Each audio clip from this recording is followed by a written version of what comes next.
Good afternoon, everyone. Thank you for joining us. My name is Jenny Koch, and I'm a Senior Associate and Planner with Roadside in Harwell. And I also organize webinars for APA's Sustainable Communities Division, which is the host for today's webinar. First of all, if you're having any technical issues, I'm happy to help you get connected in a few minutes. Just send me a message via the chat box, and we'll address those after I introduce the session. Quick note might be to try a different browser. That often solves some issues. I'll get into today's session in 1 second, but before I do that, I wanted to go ahead and do some announcements.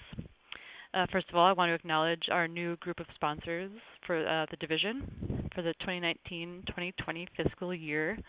Our sponsors this year include Clarion, Dewberry, East End Land Planning, HEF, Niche Engineering, Ideation Planning, the University of Florida Online Masters of Urban and Regional Planning, Mars EOR, Robinson plus Cole, Smith Group, Tesca, Urban Works, Urban Eco Plan, the Urban Collective, and VHB.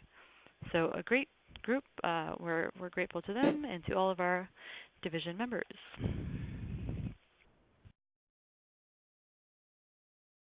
If you're interested in getting involved in the division or want to share ideas for webinars or activities, you can contact us in any number of ways. You can check our blog site or website for more information as well. I'll bring this information up again toward the end of the webinar when we have our Q&A session.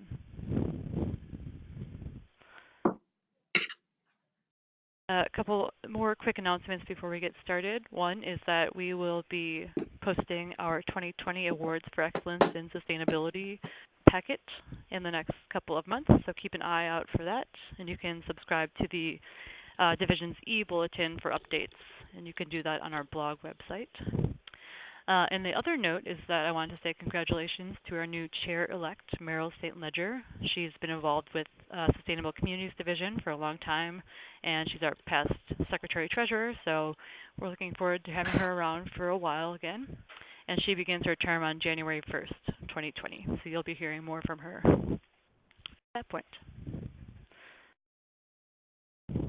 But on to today's webinar. Today's event is called Regenerative Urban Developments Are Changing Planning. And this is a group that I'll introduce shortly, but they did this session at the National Planning Conference, and we wanted to bring it to an even wider group. So we're glad you're all here today to hear from them. I'll go through some short bios for our speakers, but I'll invite them to give more information when they speak. Scott Edmondson is a senior planner and economist for the city of San Francisco. He has over 33 years of leadership experience. His current work advances the emerging practice of integrative urban systems planning and its two components, one of which is the long-range planning information system needed for 21st century challenges, and the other is a regenerative strategic approach to sustainability planning. He was the founding director of the local APA Sustainability Committee, and he was in our division's first cohort of Sustainability Champions. Geeti Silwal leads the Western Region Cities and Sites discipline of Perkins & Will.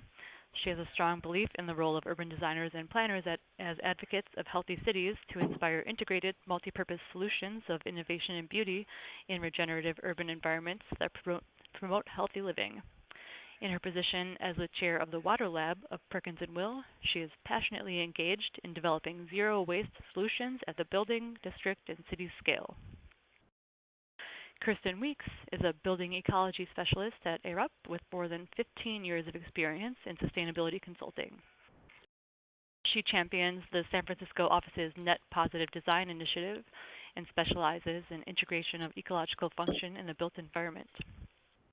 Kristen works with interdisciplinary teams to create built environments that work like ecosystems, eliminating waste as a concept, and supporting biophilic wellness, biodiversity, regeneration, and reliance on renewable resources. Before I introduce Greg, I'm going to take a sip of water. 1 second. Our final speaker, Greg Taylor, is a supervising architect for the City of Sacramento Department of Public Works. He's been instrumental in many projects shaping the development of the Sacramento Central City. For example, over a 5-year period, he was responsible for 3 urban design documents totaling more than 1,200 acres of Central City redevelopment. His work has been recognized with awards from the APA California Comprehensive Planning Award to the Sacramento Area Council of Governments Blueprint Excellence Award. And his leadership on the Sacramento Valley Station Master Plan has the project registered for what could be one of the first Living Community Challenge Master Plan projects in the nation. So we have some great experience that we're looking forward to hearing more about. While they're speaking, if you want to submit questions, please feel free to use the either the chat box or the Q&A function of this webinar platform. We'll have questions at the end, but you can submit questions as we go. And with that, I will introduce Geeti Silwal to get us started. Thanks for joining us. Thanks, Jenny. This is Geeti Silwal, Urban Design Principal at Perkins & Will. I am super excited to be part of this webinar, and I wanted to thank everybody for joining us. What an opportune time to have this discussion. We're right in the middle of climate change summits and strikes, and clearly this is the level of engagement and dialogue that we need to continue to have to get to the inspired, regenerative urban environments that we're going to talk about. Jumping right into it, the panel's goal here is to share all the experience they have had so far in kind of pushing and shifting our urban planning policy and economy from the current degenerative trajectory to one of net positive, regenerative, and inclusive abundance. And I wanted to kind of just kick it off with one slide that talks about some of the current paradigm that we are in and really pushes us to think about a revolution and how we think about designing and building and delivering cities. What if our urban developments were to make more than they take? And what if cities that have traditionally existed in a system of linear infrastructure resulting in a continuous stream of waste that is reductive and mechanized and in most cases self-serving, would a shift the performance standards to target systems thinking that include the natural environment and the performance model? And how do we go about rethinking and restructuring our current built environment? Because clearly the built environment is planned and designed. It fundamentally locks in urban sustainability performance levels for the next 50 to 100 years. And the panelists have really explored strategies in many of their work that they have done, and they are really eager to share that with you and engage in a conversation with you. With that, I will turn it to Scott.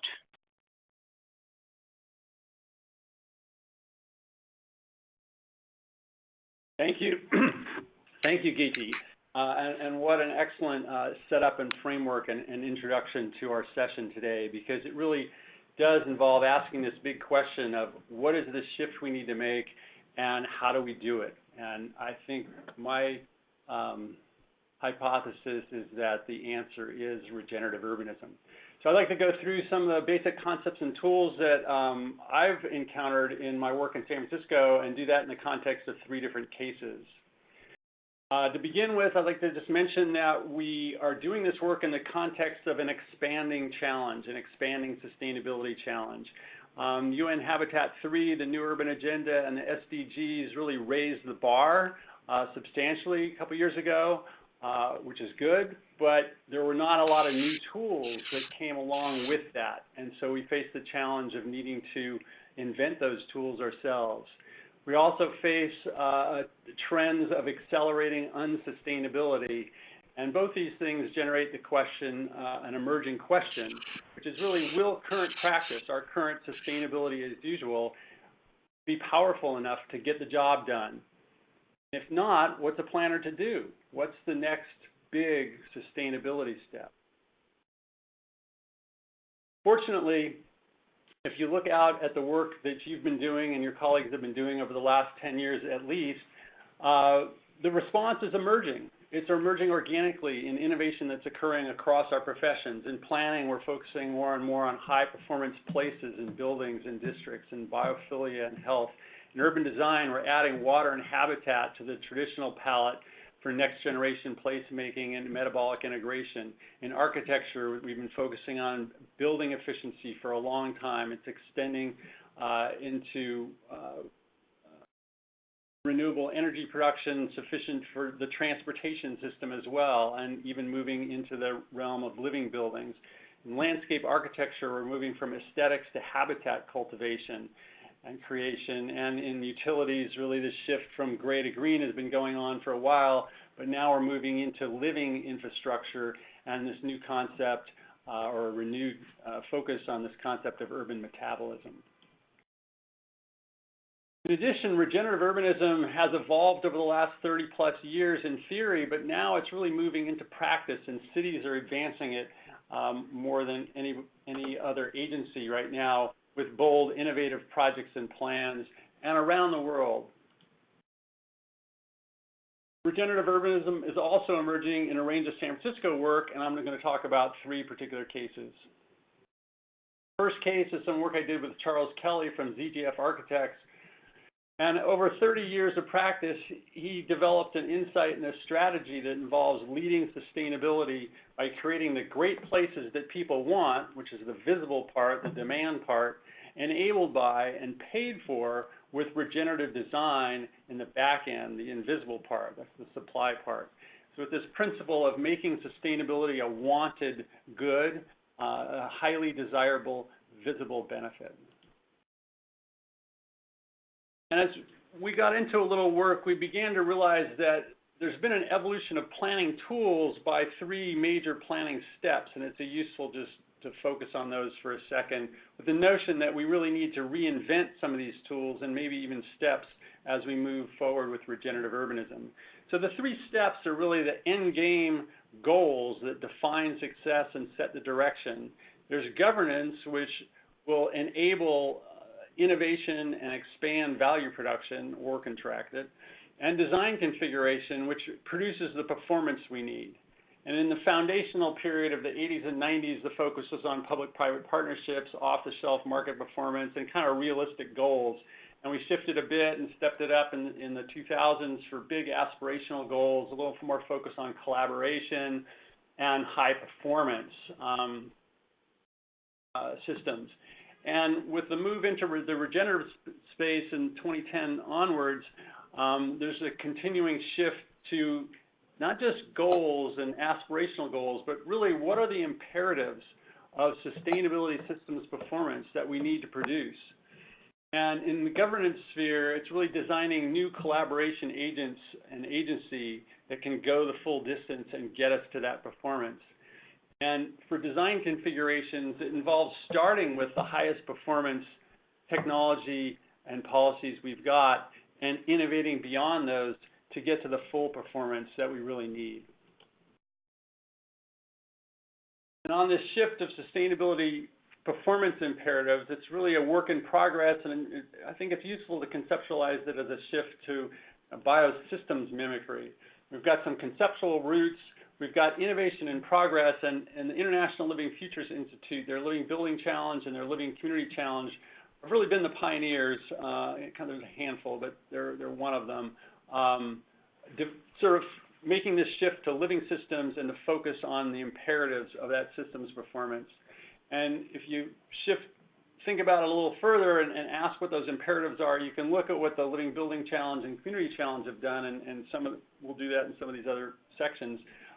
But the key points are really to eliminate destruction of nature, to create an inclusive, circular ecological economy that's highly productive for the population we anticipate in 2050 and 2100, and to really reverse the damage to nature that we've done, reverse climate change in time, and to expand the human and natural system productivity to a level of inclusive abundance.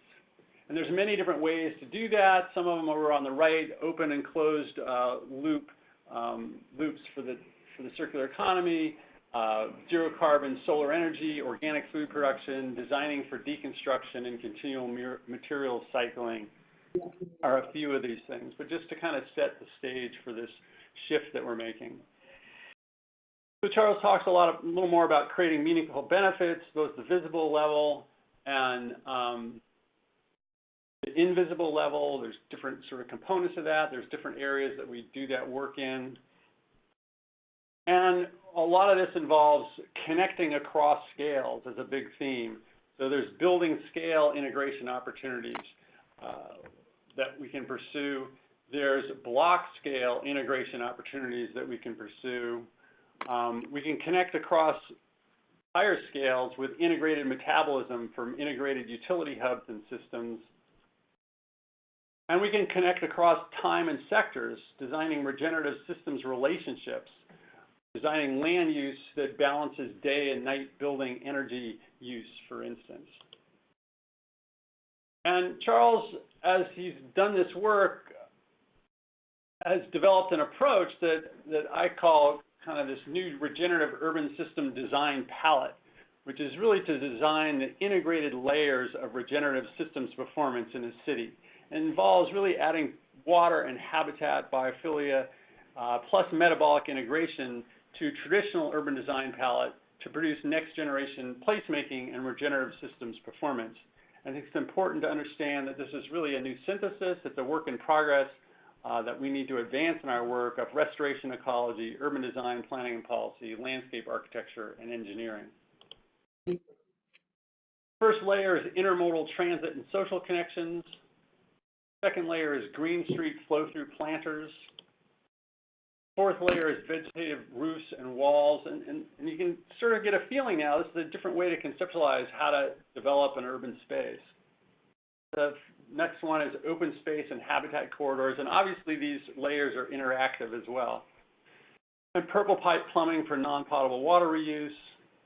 And there's even a virtual smart city internet layer where individuals are connected to building and community systems via their cell phones and Wi-Fi, so that the individuals can adapt the environment to themselves and vice versa, really to optimize efficiency, comfort, and choice. Second case I'd like to cover is a report we did, a research report we did with International Living Futures Institute in one of their first Living City grant years. And we produced a report that developed these living community patterns, which I'll talk to you about, and they're really a method for integrating local and regional sustainability systems planning. Now, we were focusing at the time on this question of how to make existing neighborhoods sustainable, because we were doing a fair amount of work with eco-districts back in the 2011, 12, 13s, and we were running into a problem with areas that were not going to receive a substantial amount of reinvestment over time, and so the question was, how do we make those neighborhoods sustainable as well? Important to understand that this method, there is a transformative regenerative method, a foundation that's being developed over time, and it really requires changing directions by shifting from doing less bad, simply reducing impacts, to doing good by eliminating the impacts of their source. You can see that existing codes and green building codes and even high performance don't quite get us out of the negative space into the sustainability, regenerative sustainability, net positive space. A key aspect of this is understanding a point around carrying capacity, which is that carrying capacity is not a fixed absolute boundary, and that this regenerative urbanism work is all about enhancing ecological and economic carrying capacity by design. And this is really the challenge and promise of regenerative system design, where we take our existing linear flows that produce waste and use up finite resources by design, which is a trend that can't continue forever, to shifting to circular flows that don't produce waste and use infinitely regenerated resources by design. It also involves inventing and using new tools and integrative frameworks like the living community patterns, which I'll talk about now. These patterns are sustainability creativity strategies for planning and design that allow us to achieve multiple imperatives simultaneously inside the planning and design moment, not outside it in an analytic moment. One example of a pattern is urban rewilding, where communities can integrate nature deeply into the city. Another one is blue-green streets, where we use water and habitat for aesthetics and urban activation and ecosystem services to design better places. And what we do is we take a handful of the patterns that seem to apply to the particular area that we're working with and lay them out and sketch them out and see what bubbles up in terms of new ideas and ways to make connections that we hadn't thought about before. And in this way, we establish a new sustainability systems infrastructure for that place, and we create better and sustainable places. In this way, we enhance neighborhood sustainability with regenerative living system urban design using blue-green streets and other living community patterns to transform existing neighborhoods for sustainability success. The takeaway from this exercise, this project for me, was really to try to use all planning, development, and maintenance decisions in the municipal life cycle and the planning process to create cities as regenerative life support systems. That is, to be models of ecologically sustainable urbanization by integrating the performance imperatives of regenerative life support systems into the city metabolism itself through the built environment and infrastructure and the planning and design for it. The third case I'd like to cover briefly is the most recent one we completed a year ago, which was a regenerative city assessment. We took this method and we asked ourselves, well, what can we actually produce the value, the potential value that it holds? And we applied it to a plan area, an area plan that we were preparing at the time, and we're hoping to generate some insights that would apply more generally to the city as well. And this exercise developed 4 big regenerative district ideas that are essentially biosystems mimicry writ large. First one is district water for cooling and heat exchange, coordinated blue-green biophilic infrastructure and ecosystem services, connecting across scales, buildings, blocks, districts, cities, regions, water, energy, transportation, et cetera. And then circular economy to create the regenerative urban metabolism for the area. Now, these 4 ideas build a transformational value proposition and create a range of values. Preliminary analysis indicated that the benefits would exceed the costs. The cost was going to be an added $1.4 billion to all of the development anticipated in the area plan over 20 or 30 years, which was less than the revenue that the regenerative approach would generate, which was estimated directly at about $2.2 billion. Now, this added cost was about 10% of the development costs anticipated in the plan from the traditional development. And compared to the revenue, we would create 60% more value and better places with a regenerative approach as opposed to just traditional development. I could stop there, and that would be a compelling planning and design story, but the last point is the most important point, that it's more, this regenerative urbanism is more than city plus environment, because we unwittingly build the spatial sustainability economy at the same time. And that is what's required as a material basis for sustainability success. We do that from regeneratively planned, designed, and functioning built environments. So regenerative urbanism is really the city plus the environment plus the economy, which will produce sustainability success.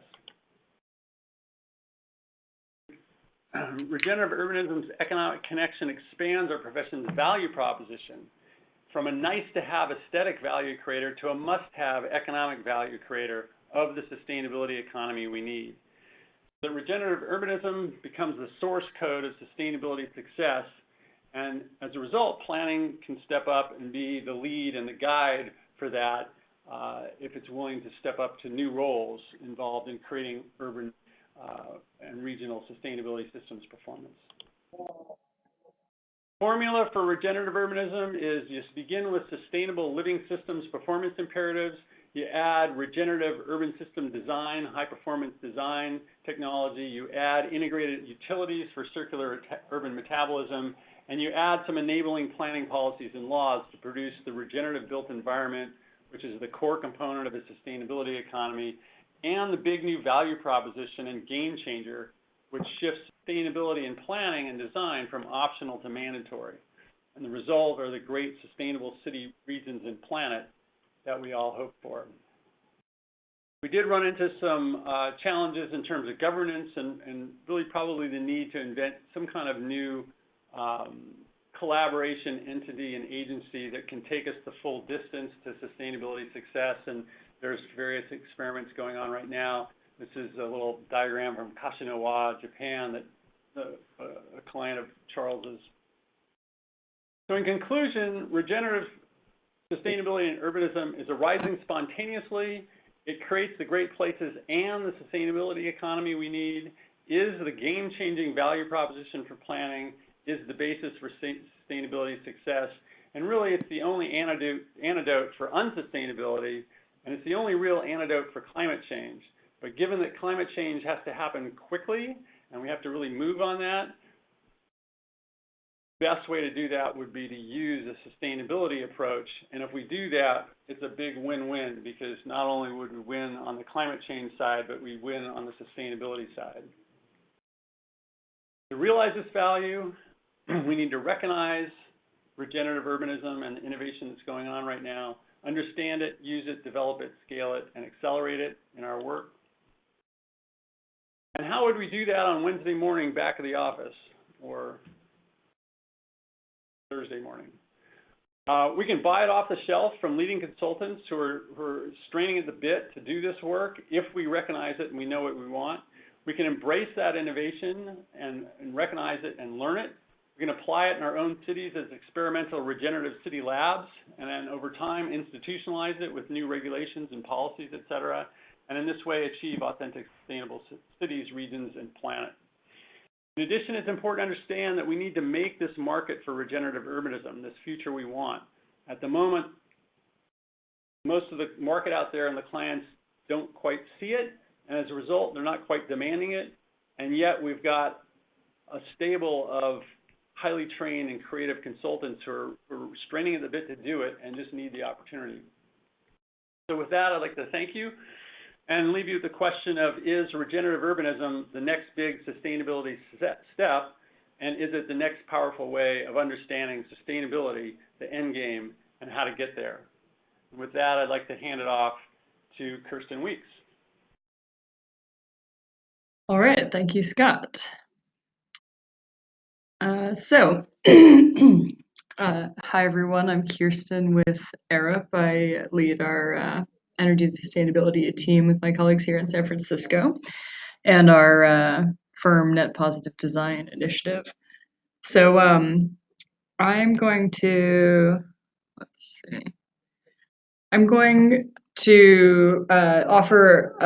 drill down a little bit into Geeti and Scott's great introduction to what can be done and what the goal is here, into a bit of what I think of as an actionable framework around regenerative planning. Just to revisit the drivers for a moment, as Geeti mentioned, it's Climate Week, and for those who heard Greta Thunberg's address to the UN, this diagram on the left here is illustrating, she was speaking about keeping within a 50 to 66% chance of avoiding more than 1.5 degrees of warming. And this diagram is showing you essentially at our current emissions levels that's 6 to 10 years of the current emissions. So we really obviously have to draw down quickly, and our design and planning can be an integral part of that. But it's not just about climate. I think it's also about species and biodiversity, and ultimately about people's well-being. So I think that the opportunity with regenerative planning is putting people's well-being at the center, but supporting it in a way that radiates out and supports the health of all species and ultimately the climate and the planet. Let's see. A little bit of a delay on the slide advance. Here we go. So So as Scott showed, this idea, can we be inspired by the idea of not just doing less bad, but doing more good and actually designing projects that make the world a little bit better off because they were built? I would propose these 5 focus areas as some pillars of how we action these ideals. Thinking about energy and carbon, materials and circular economy, wellness and resilience, water and ecosystems, and mobility. So I'll just go through those. On the energy and carbon side, certainly we're targeting net positive carbon net or climate positive development, say producing all of our energy from renewable sources.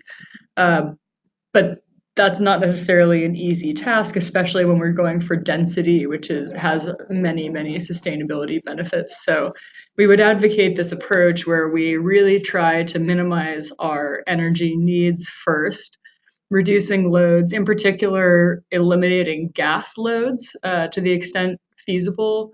Natural gas is a fossil fuel, and if we put natural gas systems into our developments, then we've kind of set that forever, that we've got some on-site carbon emissions.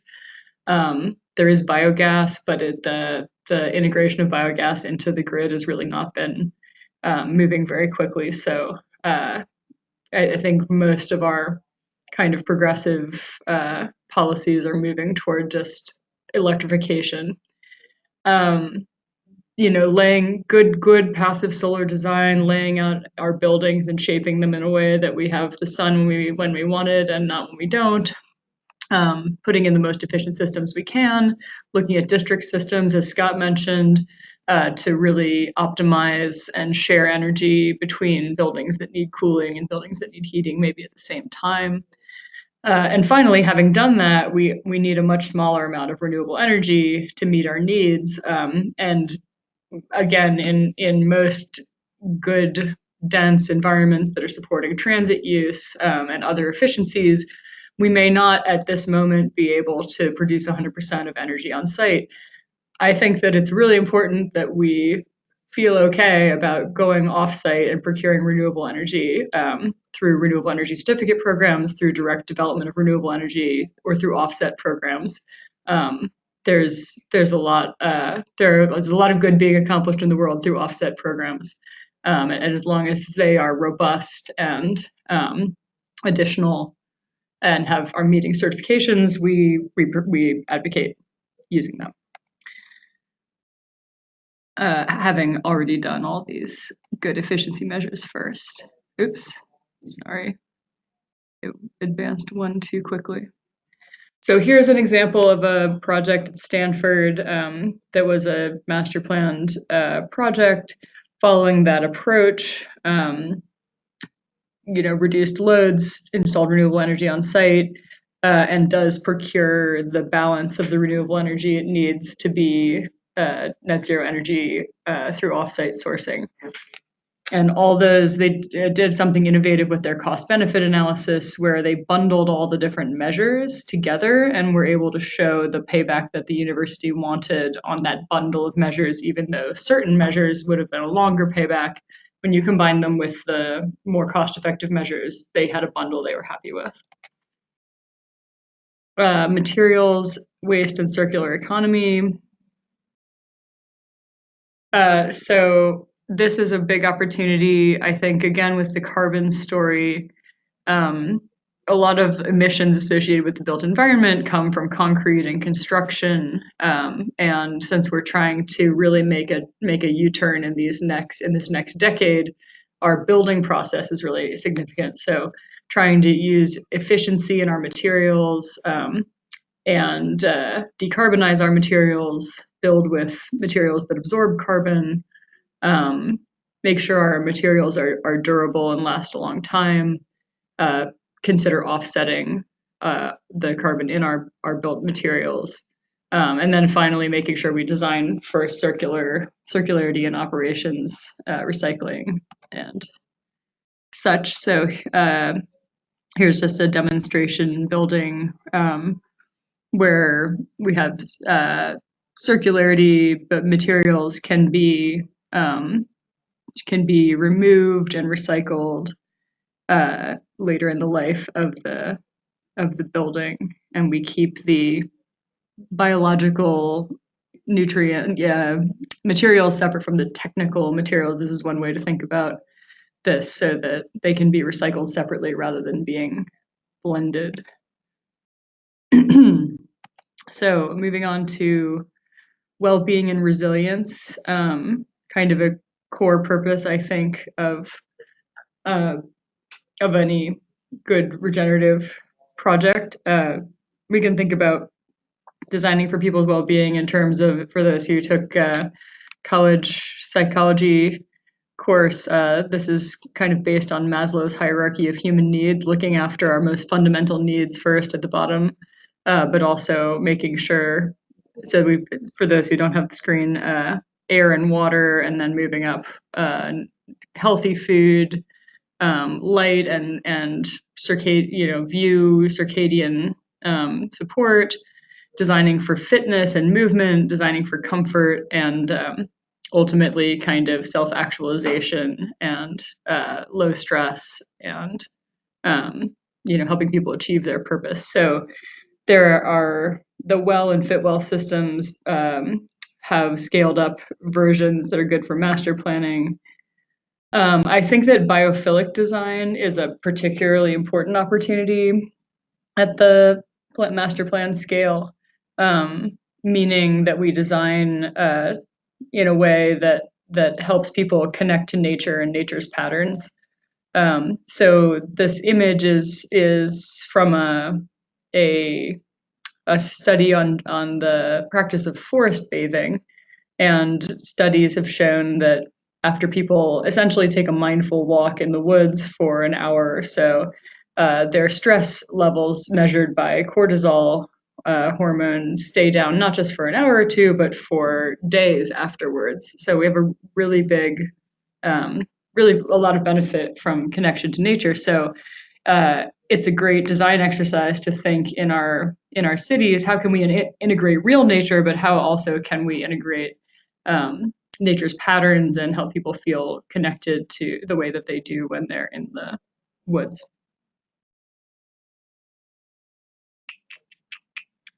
So here's an example of a master plan in San Francisco, where we've tried to incorporate several of these tenets of well-being at the community scale. There's quite a bit of actual nature integrated. The project's going to be piloting San Francisco's new biodiversity design guidelines. But also we've taken all the car circulation off the site and put the parking underground so that there's more spaces for people, the ability to have a more active mobility, walking, biking, making sure that we give access to the whole community and create public space, and use good construction practices to minimize waste, air quality issues, noise, among other things, and certainly engaging the community as much as possible to make a community asset. And then as well, on the resilience topic, certainly we're already dealing with some impacts of climate change. We know that things are going to change more. So we want to make sure that when we do our analysis and size our water and energy systems, we look at modeled future data, not just historic data, so that we can get things right and design for a more resilient public space. Certainly designing for other natural hazards that are known is important as well, to just making sure that all the invested energy and money in our infrastructure isn't wasted and can be preserved and business continuity preserved. And then last but not least, we certainly need to think about as we're designing projects with a lot of renewable energy, we also have the opportunity to add storage, create a more resilient space in the event of power outages, as well as helping buffer the impact of all that additional renewable energy to the grid so that everything works better. And then if we look to cities like Oakland, there's certainly a lot of important measures that can increase the inherent resilience of a community to any disturbance that might come up. So water and ecosystems. There's a kind of similar approach to the energy and carbon that I shared, where we would advocate just reducing usage as much as possible first before we then seek low impact alternative sources to meet our water needs. Different sites have different appropriate sources, right? But rainwater, gray water, black water, municipal recycled water, and then looking for ways to enhance ecosystems. So here's an example of a building that has a black water treatment system. So all of the sewage goes to primary treatment and then goes to this tidal flow wetland that's actually located on the street in a planter. And then there's a component of it that's in the lobby of the building too, just demonstrating that it doesn't have to produce a smell or be dangerous. There's an air gap between the actual water the water is really being treated by the roots here and the microbes on the roots. So that's an example of an on-site system. And then a different example that's also meeting all its non-potable water needs with non-potable water. Apple Park instead brought a recycled water line from the municipal sewage treatment plant nearby. So they're achieving, both projects are achieving no potable water for non-potable uses. This one is doing it in a way that also makes that water more available to other projects in the immediate vicinity. The first one is really showing how it can be done in a self-contained way within the building. So both have advantages. And finally, I'd advocate just making sure that as we make habitat for ourselves, we're looking to make habitat for other species. So here is an example of how we can think about that in a meaningful way. The black images on the map are habitat remnants for the bay checker spot butterfly. And on the left, you see images of individual building projects with green roofs, where the green roof is being planted with known host plants for this butterfly, and we know the butterfly is in the area, and we begin to create bridges between these different natural habitat areas with our built landscape. So lastly, mobility, very important component, obviously, of a low carbon and regenerative plan. I think we often advocate an approach where really first we're trying to make a place that's inspiring, that is really focused on people and human-powered mobility, kind of demonstrating how inspiring that can be and what a great place that can make. And then seeing how we can reach out into the community or into policy and negotiate or leverage our plans in order to improve the transit or the human-powered mobility in the area. Understanding the walk shed or the bike shed, that's what these images are, and how we connect into those networks is really important. And I also want to share, we've done some research, and we've found that a lot of opportunities to optimize resource efficiency, energy, water, other materials, there are a lot of things tend to be less than optimum efficiency if you try to do them in a single building, and also less than optimum efficiency if you try to do them at a city scale. At the single building, you have too much duplication of systems. At the city scale, you have distribution losses. But if you can do things at a district scale, sometimes you really get an optimum outcome. So we have a lot of opportunity as planners to achieve that. And with that, oh no, sorry, I have one more thing. So rating systems, there are a bunch of rating systems out there that link up with regenerative planning and can help either drive forward those goals in a project or can help a project to share its achievements in regenerative design. So we took a look along all these different kind of net positive indicators, focus areas at several different rating systems and rated them roughly. The darkness of the green here is indicating that rating system has a higher, more aspirational goal or requirement. The lighter it's addressing it not quite as rigorously or not quite as stringently. So you see, there's a lot of good stuff out there, but you can see that the Living Community Challenge does come through as one of perhaps the strongest across the board, and has several areas where it's really asking for the most aspirational opportunity. And with that, I will hand it over to Greg to start talking about a living community project that we are working on together. Thank you, Kirsten. This is Greg Taylor, City of Sacramento, and I'm in the Public Works Department and one of the sole architects and in the planning side here in this department. Provide some real opportunities, kind of, I think what Scott alluded to is we need to be thinking out of our boxes and across platform, and I think this project that we're going to briefly touch on kind of demonstrates that and what's possible for those of you that are in the public sector.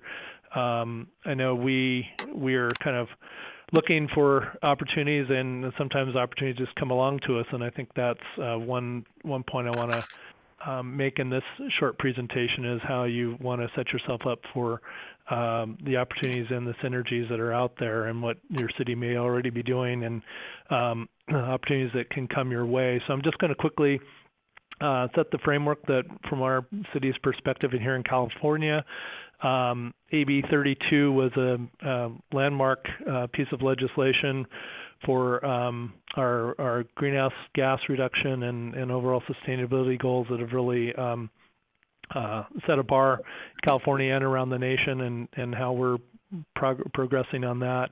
Our own living city goals and Sacramento initiatives, and it's all kind of background to the path that wasn't a linear path to the Living Community Challenge that we're pursuing on the project, but how things kind of, example of how things can come together and how we're moving forward with that. So I'll try and move through these quickly.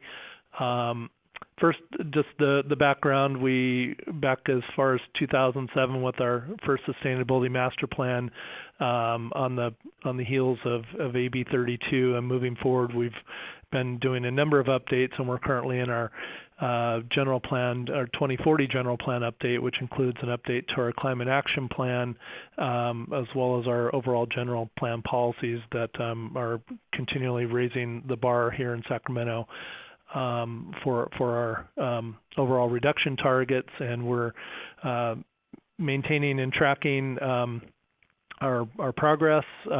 We are currently in the midst of calculating our own municipal levels.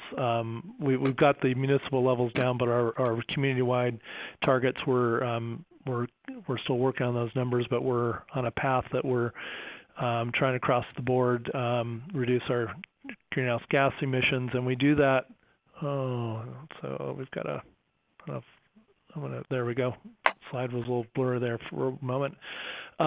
With the ability to, on the energy side, to partner with our local community municipal power authority, Sacramento Municipal Utility District, or known as SMUD, that has been a great partner for us in doing a lot of the off-site solar that Kirsten talked about, but also right on our municipal facilities, including the earlier phase work we just completed on the station, which was what we've known as phase 2 of our overall station planning. We did phase 1 that moved track relocations and new platforms. Phase 2 was upgrading the historic building, the 1926 building, and we're right now, Gidi and Kirsten and I, amongst others, are working on phase 3, which is a master plan to integrate and bring in more robust transit network. But in the phase 2 project, we went to large lengths to make this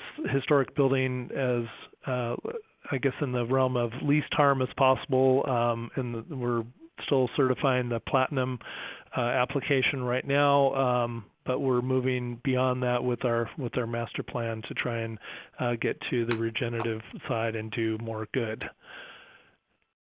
And so that is in the context of Sacramento. We've been very aggressive with our EV car share programs, the first in the state for that strong investment in low-income neighborhoods, and these targets. And I won't go into these specifically, but you can go back and look at these targets. I'll run through here real quickly. A little delay here with the slide. There we go. And the framework that we've set that's now embodied in our Central City specific plan for the greater downtown area is really showing this dramatic shift from single user vehicles to transit and bike ped, and our adaptation to our city streets. We're very even terrain, I would say. We don't have a lot of hills within Sacramento, but a lot of river corridors, and the ability to encourage people to bike is not a hard challenge in front of us. It's just providing the supply, and we've been very fortunate. Jump bikes came to town initially, and back in October of last year, Sacramento was one of the leaders, or the leader in the nation for jump usage, and surpassing the parent company Uber's car service. Uber, of course, owns jump bikes, and more people were taking the bikes than the Uber auto service. So we've now expanded to bring in or open up to all other share mobility for bikes and scooters across the board, and we have quite a population of share bikes and scooters throughout the city.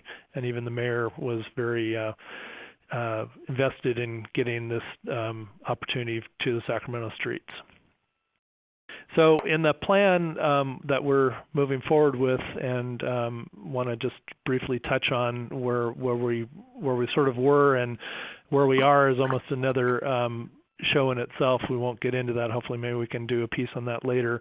But the city was fortunate that we own the red triangle down there in the bottom, and the corridor of rail and the kind of orange color that was purchased in 2006 from a transfer of the Union Pacific Railroad to a private developer who purchased the whole entire colored area, and we subsequent within the day's transaction took tenancy of the lower areas there in orange and red, with the green area for the State Railroad Museum. And this was a site that was a brownfield site. It was one of the largest industrial areas west of the Mississippi, the founding of the Transcontinental Railroad from the west, large industrial city that employed over a third of Sacramento's population in its heyday. But it was really on the edge of the city, and now has begun to transform with development around to become more of the center of the city and the region to West Sacramento across the river as well. And we have many urban amenities coming in, just without having the benefit of a cursor here, but you can see the large circular structure just below the red triangle, which is our site, as our new Golden One basketball arena and entertainment center. We're hoping for an MLS team announcement here soon in the upper right-hand corner. And so you can see that the core of the rail yards is left as 7 main buildings, and the rest is a redevelopment opportunity for a mixed-use community of the balance of about 200 acres. And so we find ourselves in the center of that locally, but we also find ourselves at the center of the Northern California region, which connects to the Bay Area with the rail service. And the Capital Corridor and San Joaquin service provide the main linkages into Sacramento, with an upcoming commuter service from that will eventually link down the Central Valley and the high-speed rail corridor. But we enjoy very strong ridership within this area, and we're looking to build and capitalize on those connections. So we just recently, the state has put forth the state rail plan that gives us real milestones that we're working with in our planning through 2022, 27, and 2040 milestones that we're targeting to in our planning. And most recently, we've had a new service that just is getting funding. It's quite innovative from the North State, a rural area in the northern part of California that doesn't receive strong transit service, but has a need to get down to the metropolitan area. So there's a funding through a state funding that's going to provide ultimately electric vehicle express shuttle from the Redding area down to our airport into our rail terminal. So that's the type of transition, that example that we're making. And of course, we have a mandate for bus companies and agencies to start transitioning to electric fleets here starting in 2027, I believe. I may have that number incorrect, but ultimately through by 2040 to have full electric bus supply.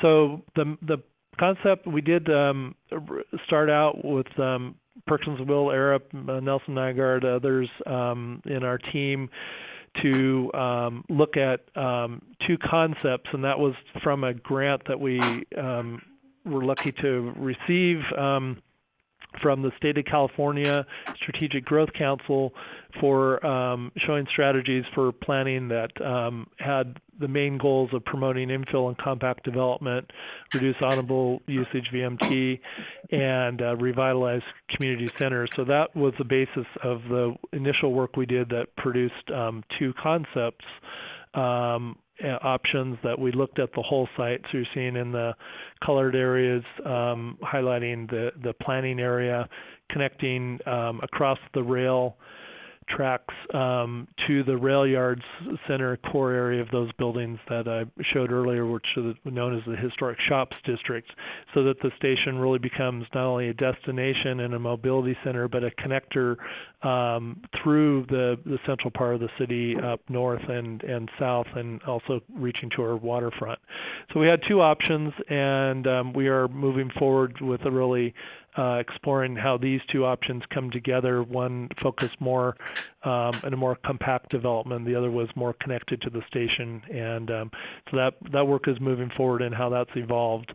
But we did that initial planning with those 3 initial goals in mind set forth by the state grant, and we've subsequently in the work began to think broader to more of the patterns and points and petals in the living community challenge terms of what Kirsten just spoke on.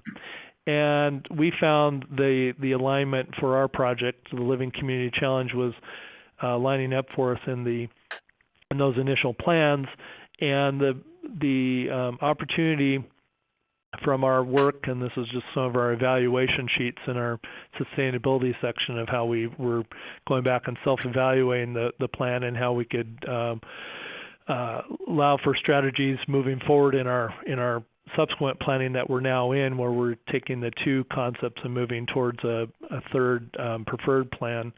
But the opportunity just came to us, and this is one of those synergistic things that kind of align for you, that our local municipality, SMUD, was pursuing through what they've they've termed their Living Future project the Accelerator project for looking at planning and regenerative planning through their energy lens of providing electrical energy, and that is a primary source of SMUD's power distribution.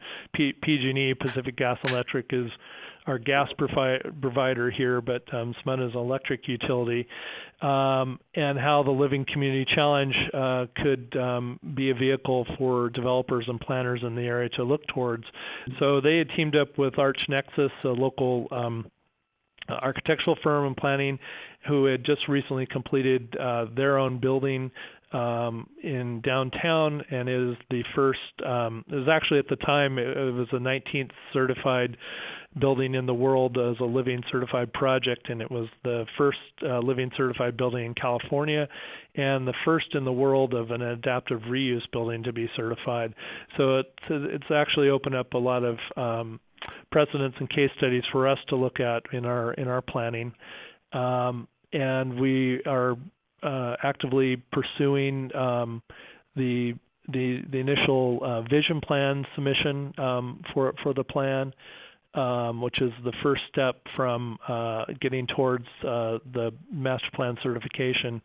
So getting a little ahead of myself there, what we did with SMUD is we had the opportunity to do a full day charrette with participants from SMUD, with ArchNexus, our team and staff, to really look at our goals from citywide policy and our own goals for the project, and see how they aligned with the Living Community Challenge, and we're able to kind of provide a framework that I was able to take to our upper management, and under the a very innovative policy we have here at the city, which we call the Demonstration Partnerships Policy, and it allows staff, if we're meeting our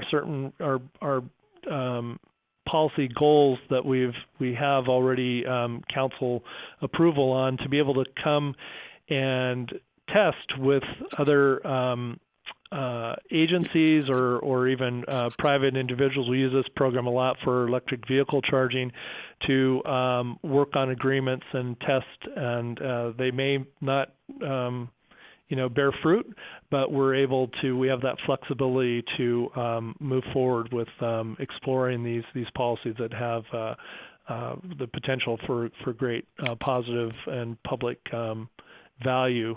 So we were able, through that project, to register with the Living Community Challenge, and we are pursuing that certification process as part of our planning as a real driver. And subsequently to that, and in parallel, our mayor and the mayor of West Sacramento across the river have joined together and put together the Mayor's Commission on Climate Change, and that is compilation of many leaders in business and industry in our region to look towards carbon zero by 2045, and the mayor has been right from the outset, to be provocative and not to be afraid to be controversial and push ideas that need to be really explored. And we are taking that in our work, and actually one of the first set of recommendations that has started to come out of the Mayor's Commission is, I'll read that for those who may not be able to see, provide a forum to develop and vet guiding principles on ambitious strategies. And what doesn't show up, at least on my screen, very well, is that to designate a zero carbon innovation zone under the framework of the Living Community Challenge, and that is really our project that we're moving forward with as a city-owned site, that we have that ability to really show and demonstrate the strategies that we're all talking about. So we are right now at the point where we had the option 1, option 2, and option 3 is under development. And if you go to our website on www.sacramentovalley.station We have our materials up in our progress, and you keep checking back on that for our progress and how we're moving forward. So that's our next steps. We're actually applying for a grant for some infrastructure components for the bus and transportation component in January, and we're all working hard on developing that aspect as well as the overall planning that will be embodied and codified in our specific plan area. So with that, I'll turn it over to Geeti. Thanks, Greg. It's such an exciting project, the Sacramento Valley Station project, and definitely it's such a pleasure to work with a creative and really thoughtful city client. But what I wanted to do is very quickly, and these are just a few slides more to talk about some of the opportunities that Perkinsonville has had through its master planning work to actually also work with private developers who are pushing the envelope and really looking at ways for regenerative solutions in the master plans that the private money is putting money is going forward with. So the two projects that I want to talk to you about actually do explore closed loop solutions at district scale. And the first one is Blatchford redevelopment area. This is in the city of Edmonton in Alberta and Canada. And it is planned to be a sustainable community with 100% carbon neutral energy. And the hope is that it will get to not just carbon neutral, but carbon positive. And it is just like all other mixed-use developments that we work with private developers on, is really pushing the envelope on trying to enable a complete community that encourages live, work, play, and learn. And the primary goal of the master plan was really to get to community wellness. How do we deliver places that promote healthy living, healthy environment, healthy ecosystems, and healthy cities? And it folded in the principles of placemaking, multi-generational living, local food production, jobs and housing balance, walkability, vitality from an economic perspective, but also cultural vitality. And we focus, what I do want to focus on this project here with you all is to talk about the whole systems thinking approach that was embedded in the planned infrastructure in this development. The master plan was designed to produce energy through biomass and deep geothermal sources to create enough electricity to fully meet the development needs and on the site itself. But the carbon neutral goals were, we kind of pushed the envelope to kind of think about how this development could give back and be beyond carbon neutral and be a carbon positive, regenerative development. So it tapped into the city of Edmonton's sewage flows and to the Clover Bar landfill area and the Gold Bar wastewater treatment plant in the city to recover resources like water, heat, and nutrients, to create surplus energy that is in the future is planned to be sold back to public buildings, resulting in a much larger carbon neutral community. And all of this thinking basically allowed us to really push the envelope on circular economy. And we have constantly looked at nature to kind of inspire us as to how one really goes about figuring out the right aspect or components of a circular economy in a project, and how do we really capture the waste. In this case, just capturing the waste from the wastewater treatments in terms of nutrients for food production was really important, but also capturing heat and energy from the wastewater in the landfill area to embed principles of regenerative urbanism. The other project that I want to talk about is also in Canada, and this is in Chaudière in Ottawa. It's about a 33-acre area, and what it planned for was a mixed-use community, but aligned itself to the One Planet community goals. And what the One Planet community principles introduce as a systems thinking framework, and that achieves living within the environmental limits of one planet resource possible. Some of you might be familiar with it. I don't want to go through all the 10 principles here, but it's really user-centric performance goals that are based on ecological footprint analysis rather than prescriptive standards. Just for example, rather than defining how many feet away from a bus stop a house should be placed, the target might be one which says, let's aim for 90% of residents to use public transport as their primary mode of transportation. And what does that principle really push you to think in terms of the entire framework of the development that you're providing? And what it did enable us to is really think a lot more holistically and look for interconnected views which address not just the walkability aspect and the vehicle miles traveled reduction goals, but also addressed social, economic, and environmental aspects of sustainability. And this really is a great example for circular economy principles and promoting that in the business model that the developers actually push for. Much of the remaining graphics here is primarily trying to show how we enabled the systems thinking both in water and energy by looking at the block level integration of stormwater capture, rainwater capture, and reuse within the block, but then also what it meant for the entire site. And what was a big goal here was also to make some of this green living infrastructure visible so that we could make our residents and the visitors and the people working here completely embedded in the delivering of a whole systems thinking in a regenerative development so that we could change behaviors. And the more the infrastructure is visible, the more the people are kind of tuned to and mindful of how infrastructure is working and are part and parcel of delivering the regenerative urbanism.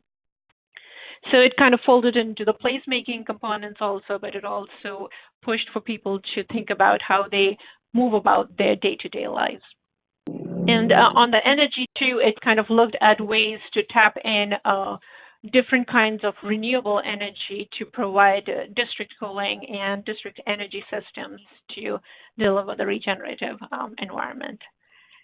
Those are two high-level projects that I wanted to kind of bring forward as the private developer world pushing to really have the conversation on the regenerative urbanism. And with that, I think we are done with our slides. It was a long presentation, but would love for the attendees to be able to ask us the questions.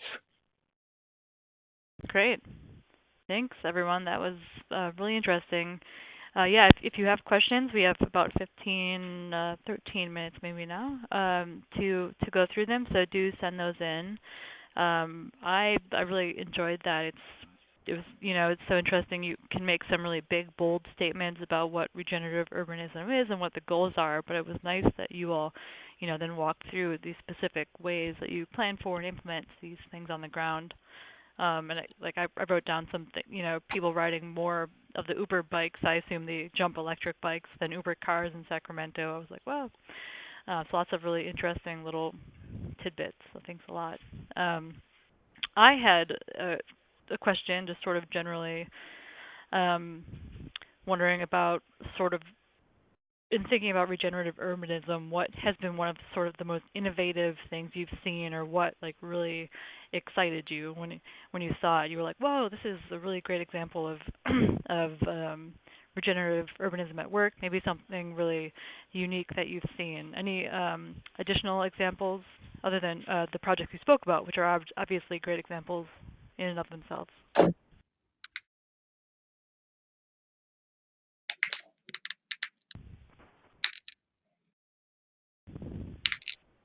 Oh, I'll mention one.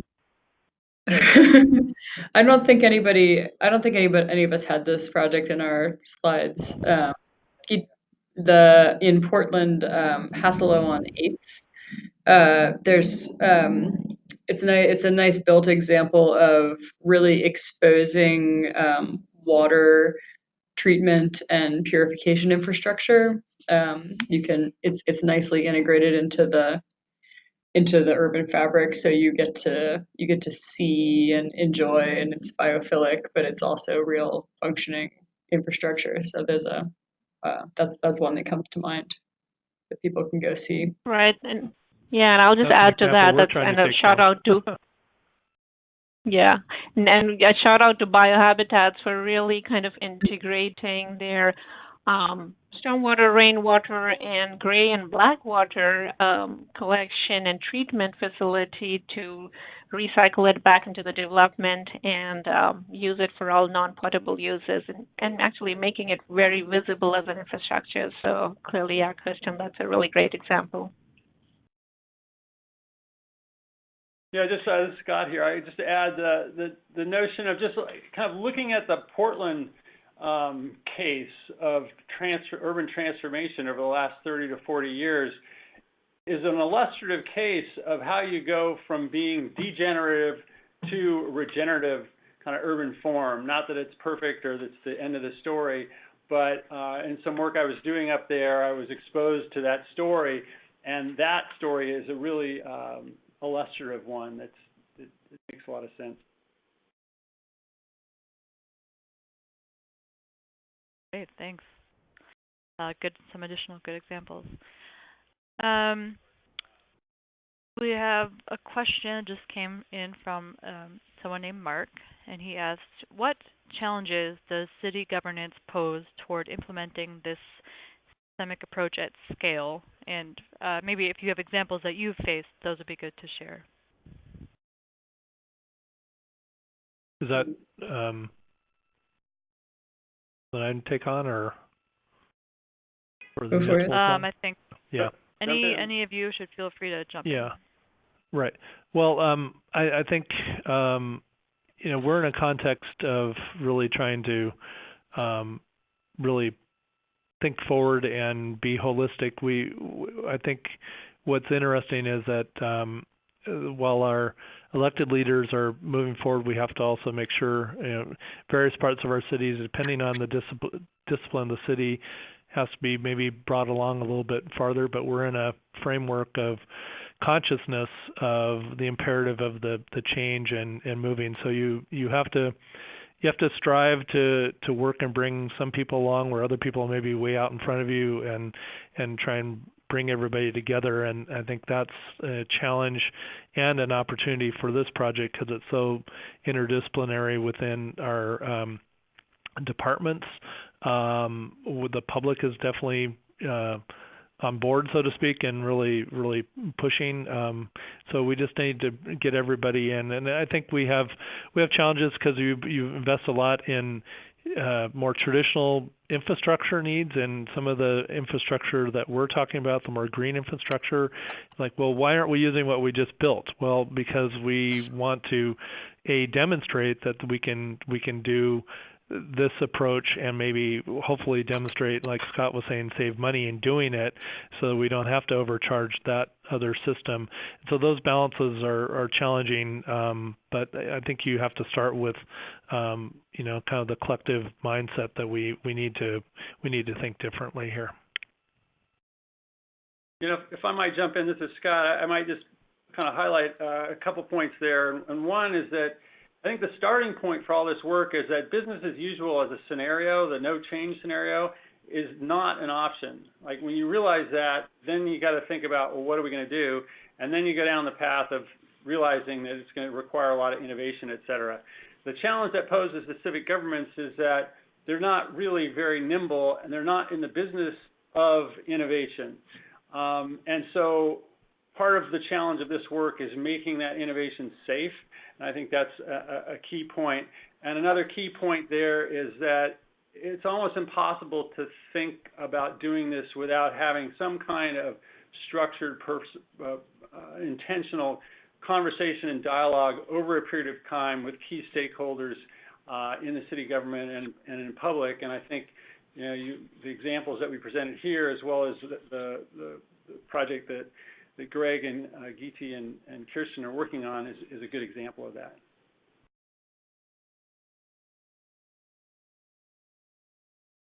Great, thanks.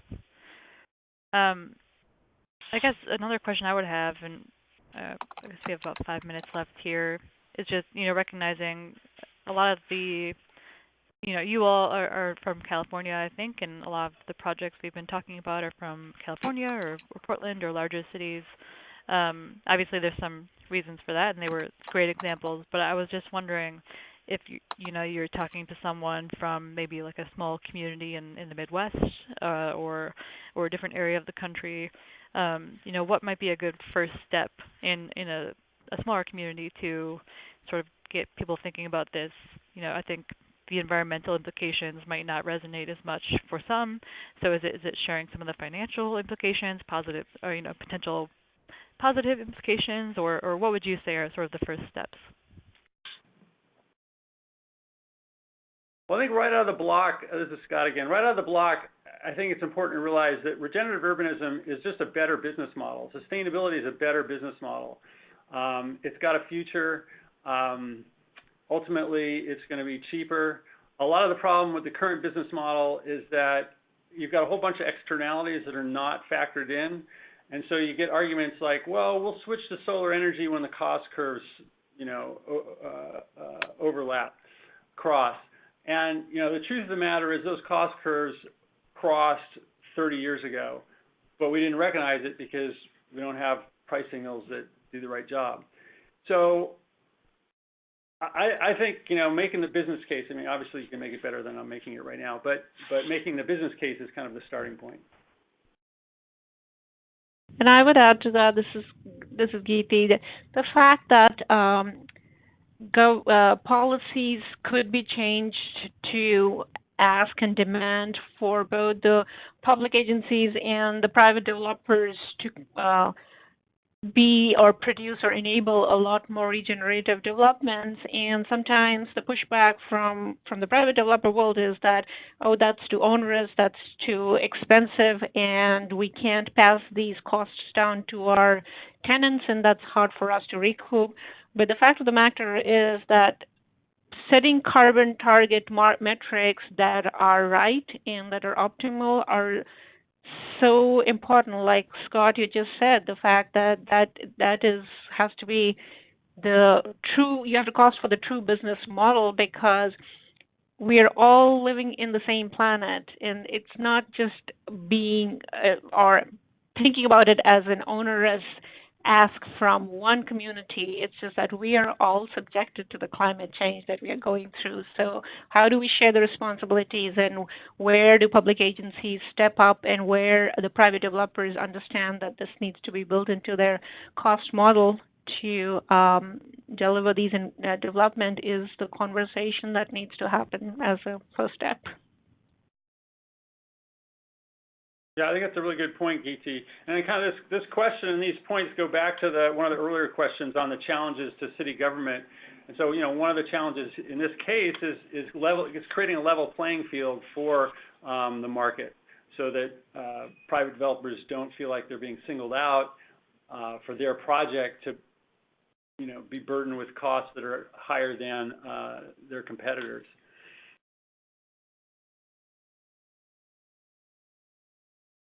Great, thanks. That makes a lot of sense. With that, we're just about at 4:30, so I think we can go ahead and wrap up. And I think most of our attendees were with us for the presentation, which I think speaks to how interesting it was. So thanks again to all of our speakers and to all the attendees. And the recording of this will be posted on our blog site within the next day or so. So feel free to go back and reference that as you wish. So thanks again. Have a good day. Thank you, Jennifer. Thank you all. Thank you. Bye now. Bye.